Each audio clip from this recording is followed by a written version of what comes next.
Kuvaatko jo? Joo. Tervehdys kaikille. Olemme tekemässä ohjelmaa, miten hallituksen leikkaukset ovat vaikuttaneet yhdistyksiin ja aloitamme jo lakkauttamaan joutuneesta yhdistyksestä nimeltä Turmion miehet. Entinen toiminnanjohtaja on ollutkin jo moneen kertaan asian tiimoilta yhteydessä. Näyttää epämääräiseltä, mutta osoitteen mukaan olla oikeassa paikassa.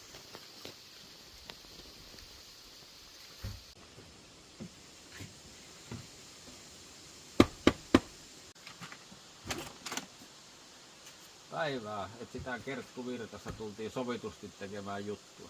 Tervetuloa. Niin mistä tämä Kerttu löytyy? Minä olen. Aha, siis oikeesti? Kyllä. Onko tässä jotain ongelmaa? Ei tietenkään. Aletaan tekemään juttu. Tervetuloa peremmälle.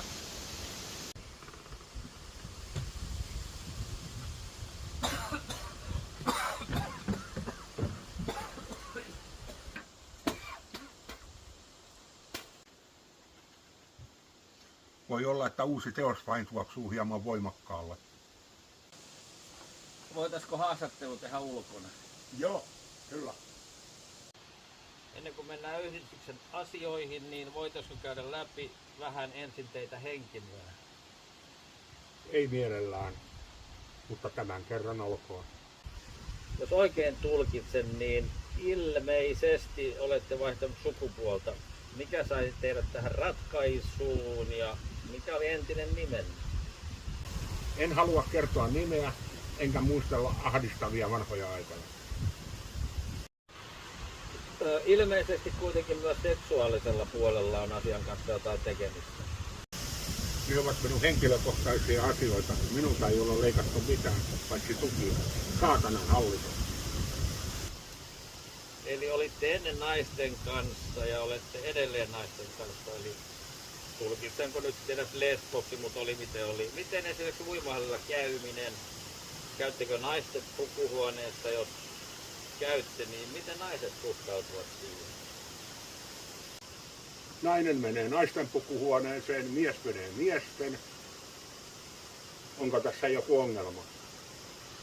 No joo, ei ole mitään ongelmaa.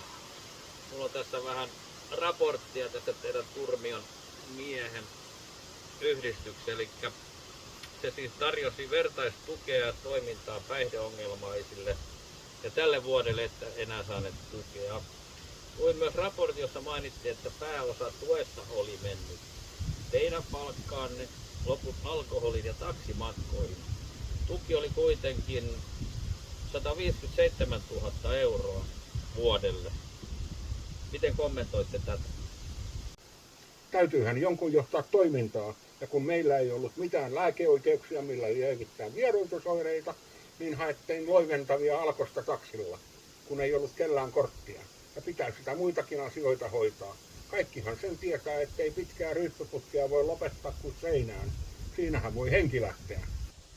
Tuo on kyllä totta, eli yhdistyksen taru loppu teillä sitten siihen. Oletteko hallitukselle katkera? Uskon, että edellisen hallituksen aikana olisimme saaneet jatkaa tätä ilman mitään ongelmia. Tämä saattaa olla mahdollista, mutta se jää nyt arvoitukseksi. Viesteistä ne ymmärsit, että saitte kuitenkin vuoden alusta taiteilija-apurahan vuodeksi. Ja tämä Kerttuli-yhdistyksenne sai LEADER-rahoitusta toiminnan aloittamiseen. Ja tarkoituksena hakea toiminnan pyörittämiseen jatkossa valtion tukea. Kerrotteko tästä hieman?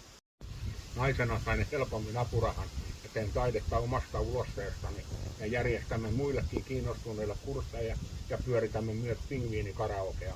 Toiveena on, että seuraava hallitus ottaa taas kulttuurin vakavasti ja meidänkin työtämme arvostetaan. Jos sen saa mistään tukea, materiaalitaiteen tekeminen uhkaa käydä vähiin. Siis oikeasti omasta ulosteesta? Teen primitiivistä taidetta, onko siinä ongelma? Ei ole pahoittelut. Jos taas tulkitsen oikein, niin tarkoitatteko, että leikkausten väheneminen johtaa ruoan vähyyteen, joka taas vaikuttaa ulosteen määrään? Ettekö voi käyttää toisten ulostetta? Onko se joku pervo?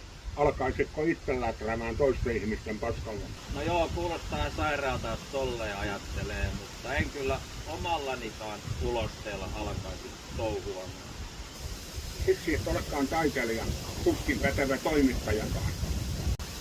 Myönnetään, että moni asiantuntija puskista ja yllättänyt meikäläisen, vaikka tähän ikään on tullut jo kaikkia nähtyä. Mainitsitte, että teille järjestetään myös maalauskursseja. Onko kurssilla ollut väkeä ja pitääkö ottaa omat materiaalit mukaan? Hiljaista on ollut, mutta kun hallitus vaihtuu ja saadaan markkinointiin rahaa, niin homma alkaa pelittämään ja omat ulosteet pitää olla. Varmasti näin. Tämä vetää vähän sanattomaksi. Mainitsitte myös pingviinikaraokesta. Mikä tämä on ja käykö siellä väkeä? Laulajia ei käy kun toi naapuriukko, mutta aika lailla vakioyleisö on joka näytöksessä. Itse asiassa se alkaakin just, niin mennään katsomaan.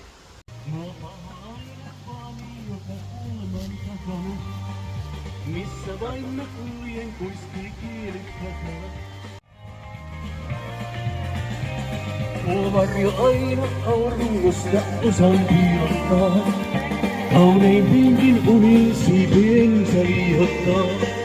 Tänään kuljen hymyille valkien. Ja paita puhtaana. Voitaisko lähteä menee? Joo.